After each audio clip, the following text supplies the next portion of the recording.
दोस्तों, मैं हूँ लक्ष्मीकांत मिश्रा। आज की हमारी कहानी है अपना अपना भाग्य।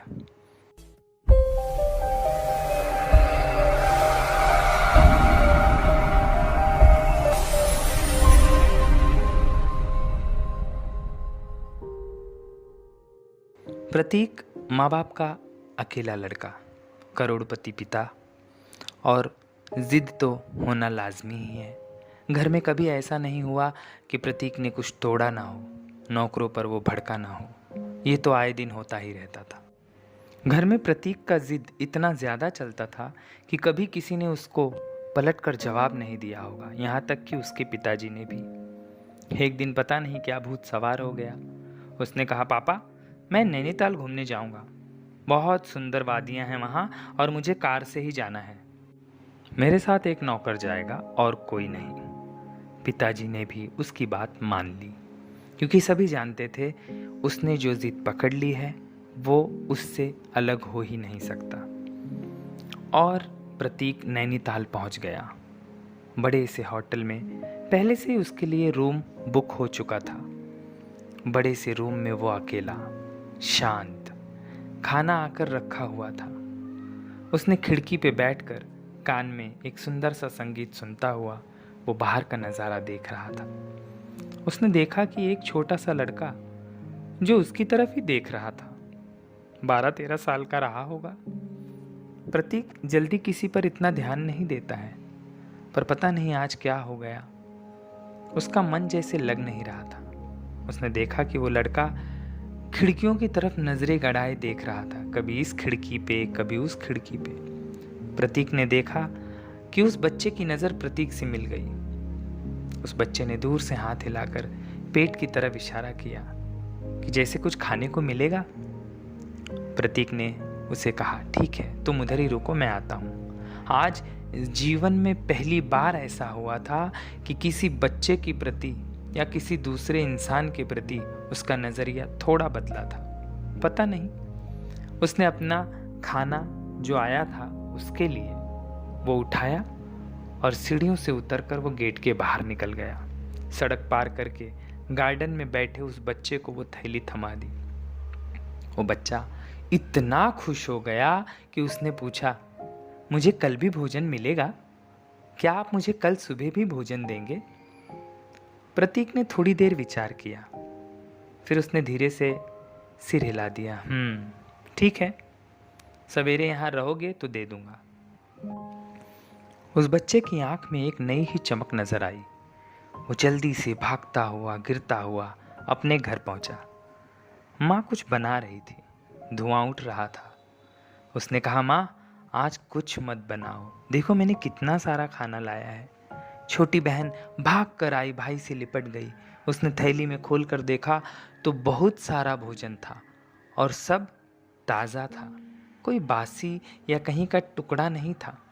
पहली बार माँ ने, बहन ने, भाई ने पेट भर के खाना खाया। खाना खाने के बाद उसे नींद आ गई और वो सो गया। उसने सपने में देखा कि जैसे वो होटल पहुंचने में उसे देरी हो गई और खाना किसी और को मिल गया। बहुत पछतावा हो रहा था उसे। अचानक उसकी आंख खुल गई। उसने बाहर आकर देखा तो उसे समझ में आ रहा था कि अभी तो बहुत रात बाकी है, लेकिन पेट की आग भी बहुत अनोखी होती है, न जीने देती है न मरने देती है।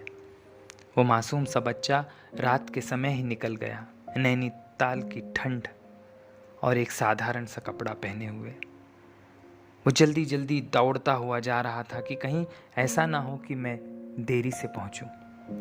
होटल के सामने उस गार्डन की एक बेंच पर वो बैठ गया कि जैसे ही सवेरा होगा मैं सबसे पहले पहुंच जाऊंगा और वो भोजन मुझे मिलेगा। मेरी मम्मी को, मेरी बहन को फिर से अच्छा खाना मिलेगा।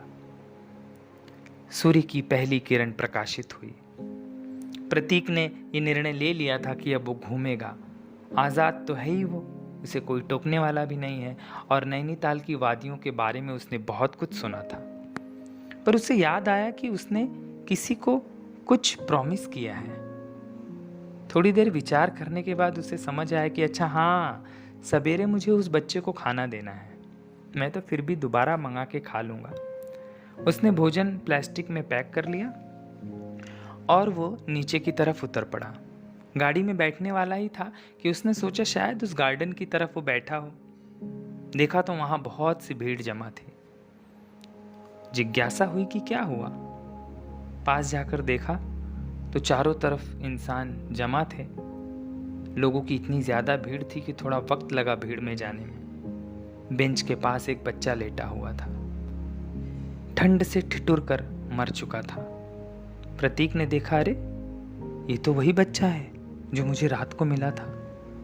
हाँ, ये वही बच्चा है जो रोटी की ख्वाहिश में रात भर यहीं बैठा रहा और ठंड में ठिठुर कर मर गया।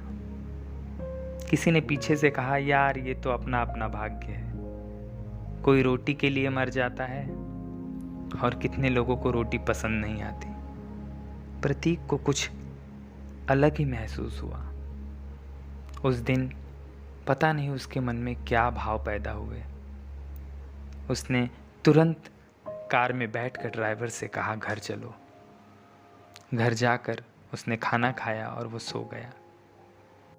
प्रतीक के मम्मी पापा जब घर आए तो उन्हें पता चला कि प्रतीक तो आ चुका है, पर आज घर में एक अलग ही शांति थी। दोनों जन प्रतीक के कमरे में गए। प्रतीक ने मम्मी पापा को देखा और उसने रोते हुए कहा, मम्मी पापा मुझे माफ़ कर दो, मुझसे बहुत बड़ी गलती हो गई। और वो पिताजी के गले लिपट गया। तो दोस्तों, यही ज़िंदगी है, यही है अपना अपना भाग्य। तो मेरी कहानी सुनते रहिए, क्योंकि ध्यान है तो ज्ञान है, तब आदमी महान है।